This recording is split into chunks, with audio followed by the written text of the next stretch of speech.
¿Qué pasaría si uno de los manuscritos más antiguos que se conservan del Nuevo Testamento contuviera cientos de lecturas que no aparecen en sus Biblias hoy en día? Les presento el Códice BS, un texto que representa una versión marcadamente diferente de Lucas y, especialmente, del libro de Hechos. Algunas de sus diferencias parecen ser añadidos, pero otras conservan una forma más antigua de los textos bíblicos, una que nos remonta a los siglos segundo y tercero. En este video, les presentaré el Códice BS. Luego hablaremos de su texto y analizaré algunas de sus lecturas diferentes, incluyendo una historia del sábado que falta, una ubicación sorprendente de la regla de oro y algunos cambios reveladores en los pasajes de nosotros en el libro de Hechos. Al final del recorrido, jamás volverán a ver el Nuevo Testamento con los mismos ojos. Soy el Dr. David Litva, y si disfrutan del contenido libre y plenamente humano, bienvenidos a este canal. Hablamos sobre la gnosis cristiana, sobre el mundo grecorromano, y sobre todas esas formas de cristianismo que fueron suprimidas e ignoradas. Los invito a unirse a mi escuela en línea, la Academia Gnosis. Si quieren los resúmenes de la mejor y más reciente investigación académica, pueden registrarse gratis en mi sitio web, el Archivo Gnóstico. Todos los enlaces están en la descripción.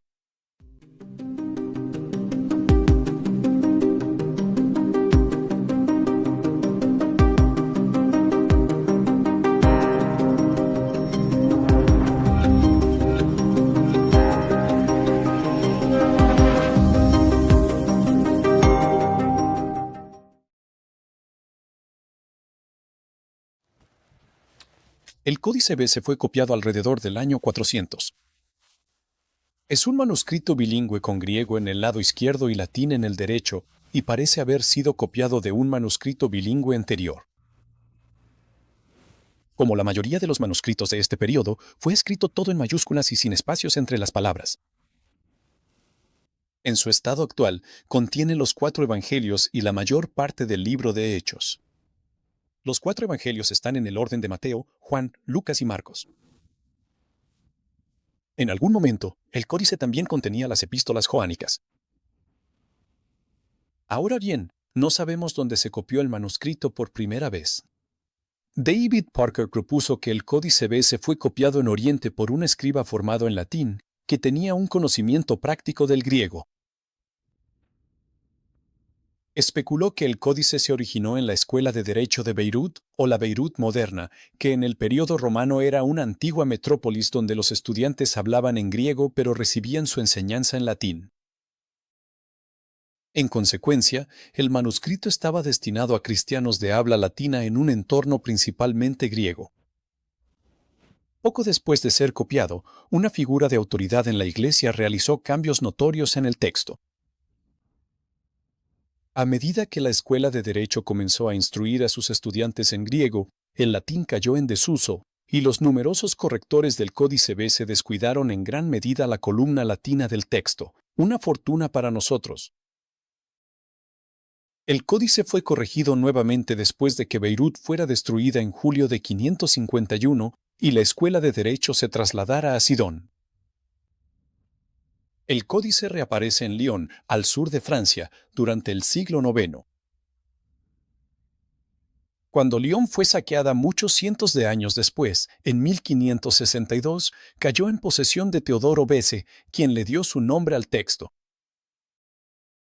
En 1581, Besse donó el manuscrito a la Universidad de Cambridge y ahí se encuentra desde entonces. ¿Por qué es importante el Códice Besse hoy en día? No es solo porque el manuscrito sea tan antiguo. Es porque contiene muchas lecturas que entran en conflicto con la tradición católica posterior conocida a partir de las Biblias del siglo IV. Esto se debe a que el Códice BS representa un tipo de texto utilizado en los siglos segundo y tercero de la Era Común. Ese texto ha sido denominado el texto occidental o el texto debido a que el propio BS se identifica con el símbolo de una D mayúscula. Las lecturas occidentales también aparecen en muchos otros manuscritos, mayormente en la Vetus latina y la Vetus siriaca. Este es un tipo de texto que conserva una mayoría de afinidades con el texto utilizado por Marción en la Roma de mediados del siglo II. Así que, aunque el texto de Lucas en el Códice BC es canónico y ha pasado por una expansión y redacción canónica, todavía conserva docenas de lecturas que coinciden con el Evangelio de Marción.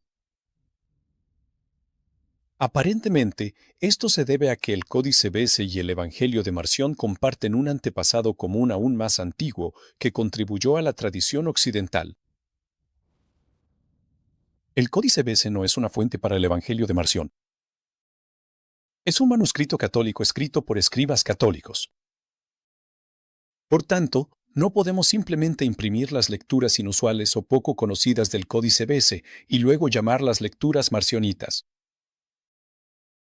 Al mismo tiempo, el Códice BC puede confirmar una lectura del Evangelio de Marción que ya está atestiguada, o puede confirmar que una frase o versículo no estaba presente en el ejemplar del Evangelio de Marción. Es cierto que algunos estudiosos consideran el Codex BC simplemente un manuscrito parafrástico y peculiar, producto de escribas creativos. Pero en la mayoría de los casos, los escribas eran copistas cuidadosos, y el texto que copiaron presenta una mezcla de lo que podríamos llamar ampliaciones creativas y fidelidad a un tipo textual más antiguo. En consecuencia, las lecturas del Códice BC deben tomarse en serio una por una para ver si tienen valor para llevarnos a una etapa anterior del texto bíblico.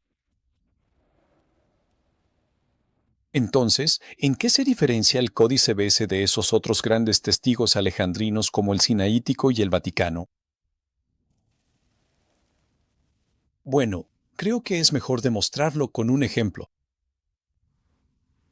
Así que, a continuación, destacaré algunos elementos distintivos que encontrarán en el llamado Codex BC. Después del episodio de arrancar espigas en el capítulo 6 de Lucas, encontramos este relato en el Códice BC. Cito, ese mismo día, al ver a alguien trabajando en sábado, él, es decir Jesús, le dijo, hombre, si sabes lo que estás haciendo, eres bienaventurado. Pero si no lo sabes, eres maldito y un transgresor de la ley.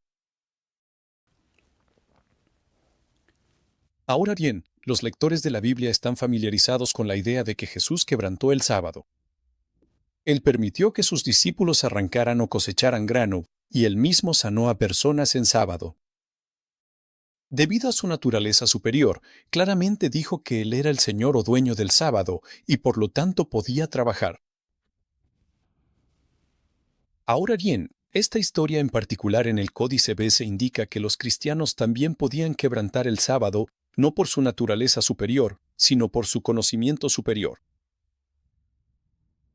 Ellos sabían que la ley mosaica había terminado con Juan el Bautista. Esto es Lucas capítulo 16, versículo 16. Y, por lo tanto, ya no estaban obligados a cumplir con las prácticas rituales de la ley. Por lo tanto, podían, si conocían la razón correcta, quebrantar la ley, por supuesto, siempre y cuando siguieran manteniendo la rectitud. Ahora bien, este es un mensaje con el que creo que Marción estaría de acuerdo. De hecho, Matthias Klinghardt incluye este pasaje sobre el quebrantamiento del sábado como parte de su reconstrucción del Evangelio de Marción.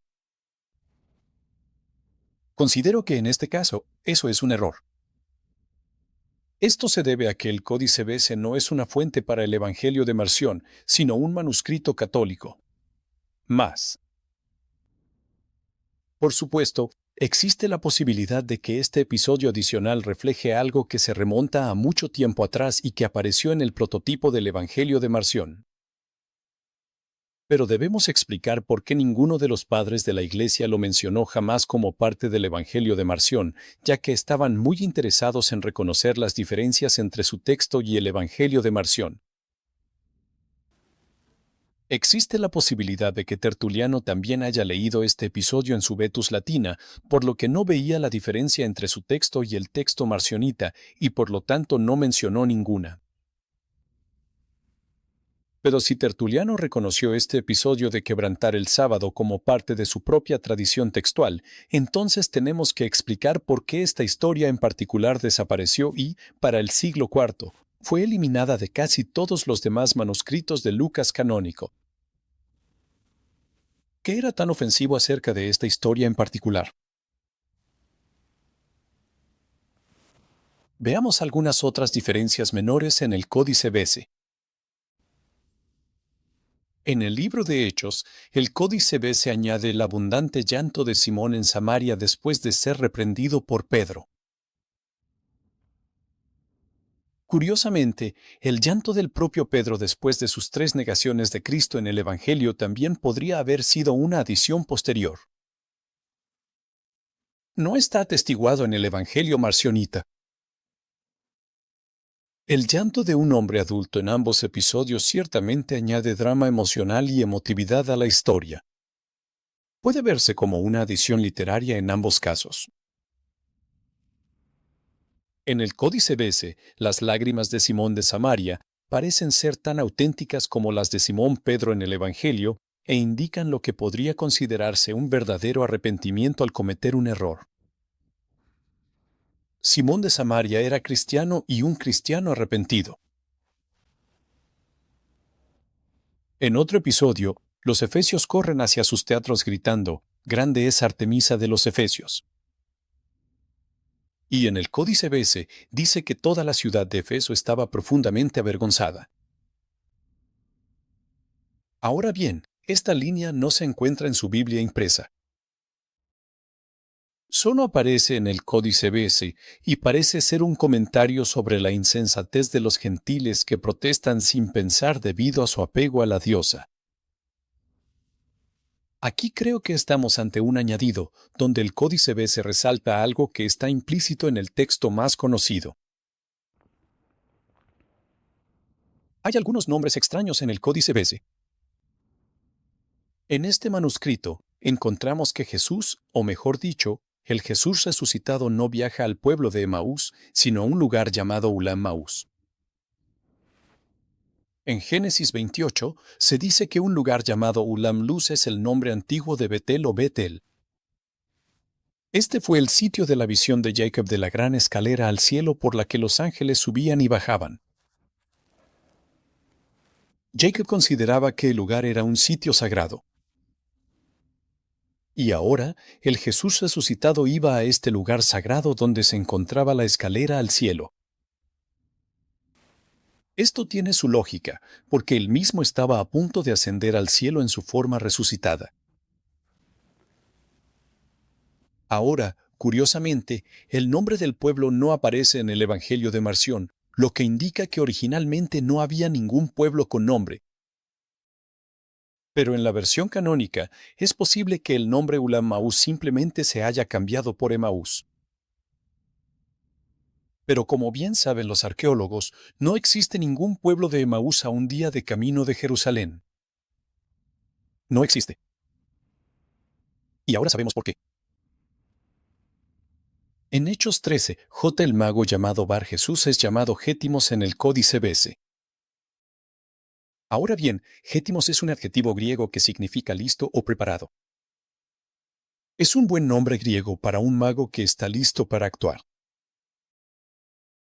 Pero en el texto canónico, su nombre aparece como Elimas en lugar de Gétimos. Y Elimas podría vincularlo con los magos en Persia. Este es un caso en el que simplemente desconocemos el nombre o la lectura original. Según el Códice Bese, Judas, llamado Barrabás, es enviado a Antioquía según Hechos 15:22. Este nombre resulta desconcertante porque, por supuesto, Barrabás fue el hombre liberado de prisión en lugar de Jesús durante su juicio. Entonces tenemos que imaginarnos a Barrabás, el prisionero liberado y revolucionario político, convirtiéndose en un embajador cristiano en la iglesia primitiva. El texto nunca deja claro este punto. En el Códice Bese, a Apolos, el rival de Pablo en Efeso y Corinto, se le llama por su nombre completo, Apolonio. Se dice que Apolonio fue instruido en la palabra del Señor en su tierra natal, Alejandría. El texto alejandrino no nos informa sobre este punto. Es solo en el Códice BS donde nos enteramos de este detalle en particular, sobre donde aprendió acerca del movimiento de Jesús. Luego, la historia de cómo Apolonio viajó de Efeso a Corinto también se detalla con mayor lujo de detalle en el Códice BS. Cito, cuando ciertos corintios que se hospedaban allí, es decir, en Efeso, lo escucharon, esto es, a Apolos o Apolonio, le instaron a cruzar con ellos a su tierra natal. Como él aceptó, los efesios escribieron a los discípulos corintios para que recibieran al hombre. Durante su estancia en Acaya, fue de gran ayuda en las iglesias. Este relato hace comprensible una línea en la carta de Pablo a los Corintios, segunda de Corintios 3, donde se queja de la gente que obtiene cartas de recomendación. Claro, creo que en la mente de Pablo, Apolos o Apolonio en realidad no fue de mucha ayuda en Corinto. Se convirtió en el cabecilla de una secta alternativa de cristianos, un grupo aparte en Corinto. Marcos Vincent argumenta que Apolos nunca aparece en el Apóstolos de Marción y no estoy del todo de acuerdo con eso, pero ciertamente es un personaje más desarrollado en la edición canónica.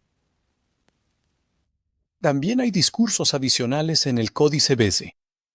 Por ejemplo, los magistrados de Filipos le dicen a Pablo y Silas después de su injusto encarcelamiento, cito, no sabíamos los hechos sobre ustedes, que son hombres buenos o justos.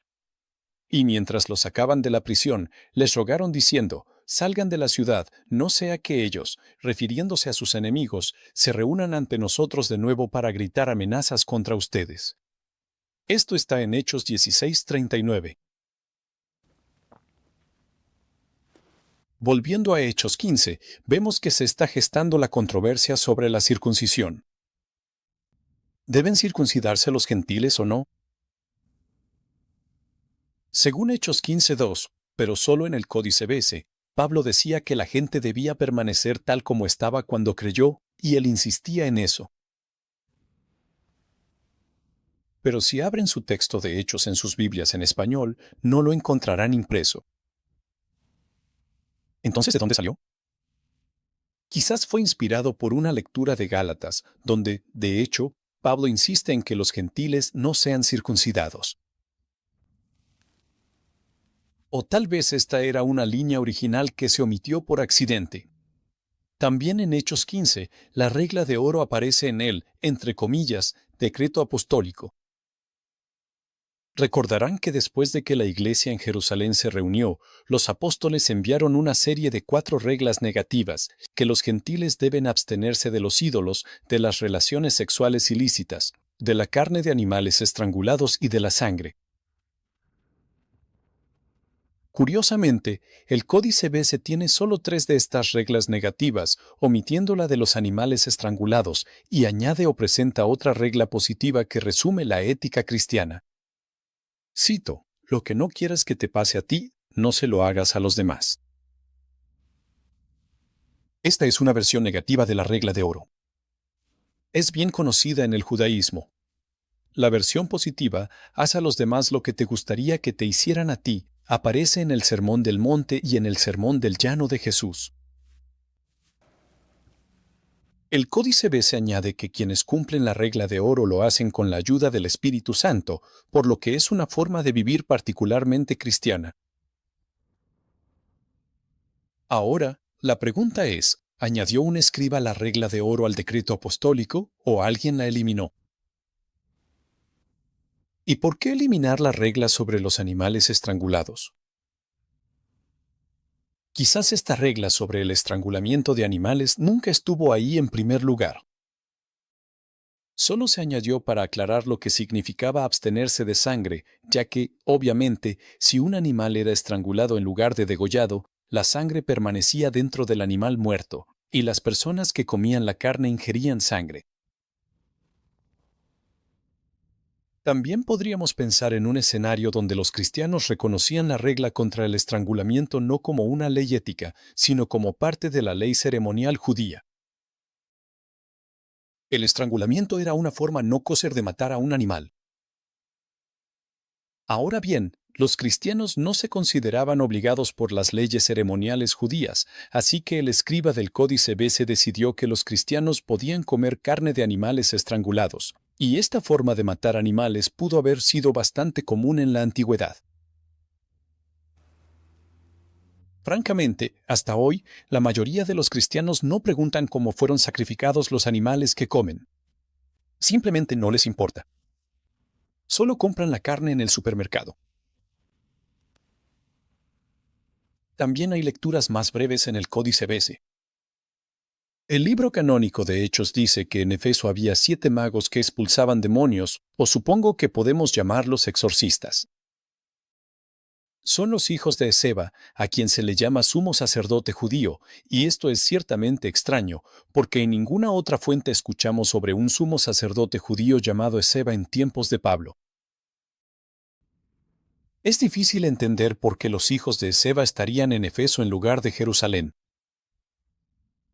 Pero en el Códice BC, Esceva simplemente es un sacerdote, por lo que el lector asume que es un sacerdote gentil en Efeso. No sería judío. Esceva no es un sumo sacerdote y no se especifica el número de sus hijos. Entonces, ¿es esto una corrección del texto canónico para que tenga más sentido, o de hecho sería la lectura original? Una diferencia que me parece especialmente interesante es el uso del nosotros por parte del narrador en el texto BC de Hechos. Esta característica es especialmente notable para aquellos escritores teológicos típicamente conservadores que argumentan que el uso de nosotros en Hechos prueba que fue escrito por un testigo ocular del ministerio de Pablo. Por ejemplo, el texto impreso estándar de Hechos 21-29 dice que los enemigos de Jesús vieron al amigo de Pablo, Trófimo, en la ciudad con ellos, y que supusieron que Pablo lo había metido en el templo, es decir, en los atrios interiores donde a los gentiles no se les permitía entrar. Pero el Códice BC dice que, cito, habían visto previamente a Trófimo el Efesio en la ciudad con él, y que nosotros suponemos que Pablo lo había llevado al templo. Aquí se trata del narrador hablando. Pero la pregunta es, ¿somos nosotros o son ellos quienes hicieron la suposición sobre el compañero de Pablo en el templo? Si originalmente era un nosotros, entonces parece más probable que Pablo haya llevado a un gentil a un lugar en el templo, un lugar sagrado, donde no tenía permitido entrar, y esto, por supuesto, explicaría mejor por qué una multitud de judíos atacó a Pablo ferozmente en el templo. Tomemos otro ejemplo. Hay un uso particular de la primera persona del plural en el capítulo 13, versículo 14 de Hechos. Aquí, Pablo entra a nuestra sinagoga en el sábado. Pero el texto mayoritario dice que ellos, refiriéndose a Pablo y Bernabé, entraron en la sinagoga en el día del sábado. En el texto impreso estándar, se dice que la fuente del nosotros comienza en el capítulo 16, pero en el Códice BC, el nosotros ya está presente desde el capítulo 13 y, de hecho, el primer uso narrativo del nosotros en el Códice BC ocurre ya en Hechos 11, versículo 28, donde el narrador dice que nos reunimos en Antioquía para escuchar una profecía. Ahora bien, el uso del nosotros podría ser la fuente de la tradición conocida posteriormente de que el escritor Lucas provenía de Antioquía de los Orontes. Otra opción es que esta tradición de que Pablo vino, o de que Lucas vino de Antioquía, es en sí misma lo que está influyendo en el texto del Códice BC. De cualquier manera, cuando consulten sus Biblias en el capítulo 11 de Hechos, no encontrarán este uso del nosotros en el texto. Y el uso del nosotros también es diferente en Hechos 16, versículo 10. En este episodio, Pablo tiene una visión de un macedonio que le pide ayuda. En el texto mayoritario, el nosotros intenta llegar inmediatamente a Macedonia. En el Códice BC, el nosotros se toma un momento para reconocer o reflexionar sobre el significado de la visión de Pablo antes de planear ir a Macedonia. Las palabras son diferentes, pero en este caso, el significado no cambia mucho. Hay una diferencia más notoria en Hechos 20, versículo 5. Aquí, la versión impresa comúnmente dice que estos hombres se adelantaron mientras nosotros permanecíamos en Troas. Luego zarpamos de Filipos. Pero el texto B se dice que estos hombres se habían adelantado y lo estaban esperando a él, es decir, a Pablo, en Troas, y entonces nosotros zarpamos de Filipos. El texto que conocemos en realidad no tiene mucho sentido porque coloca a nosotros tanto en Troas, en Asia Menor, como en Filipos, en Grecia. La lectura en el Códice BC podría ser una corrección, o simplemente podría ser la lectura original. De cualquier manera, el uso de nosotros y nuestro claramente varía en Hechos. No indica una fuente de nosotros distinta y estable. Si el narrador fuera un compañero de Pablo, no podría decidir cuándo estaba con Pablo y cuándo no. Ahora, esta es solo una pequeña muestra de los tipos de diferencias que verán al leer el Códice BC. Pueden leerlo hoy en línea y en versión impresa. A lo largo de este video, he utilizado la edición bilingüe griego-inglés de Lucas y Hechos publicada por Jennifer R.I. de Heimerdinger y Joseph Rius Camps. Ellos lo titulan La demostración de Lucas a Teófilo, el Evangelio y Hechos de los Apóstoles según el Códice BC. Voy a poner un enlace en la descripción. Para cualquiera de ustedes que esté interesado en Marción o simplemente en las variantes de los manuscritos bíblicos y la historia de la Biblia, el Códice BC es un excelente lugar para empezar, porque la variación aquí es más constante y acentuada. El Códice BC es un manuscrito de fines del siglo IV o principios del V, pero es testigo de un tipo de texto del siglo II o III, por lo que es una ventana a la Biblia que leían los cristianos mucho antes de que la redacción se hubiera estabilizado. Si disfrutan este tipo de contenido, les pido de favor que le den un like, se suscriban y compartan este video con sus amigos. Gracias por ver el video. Y nos vemos en el próximo video.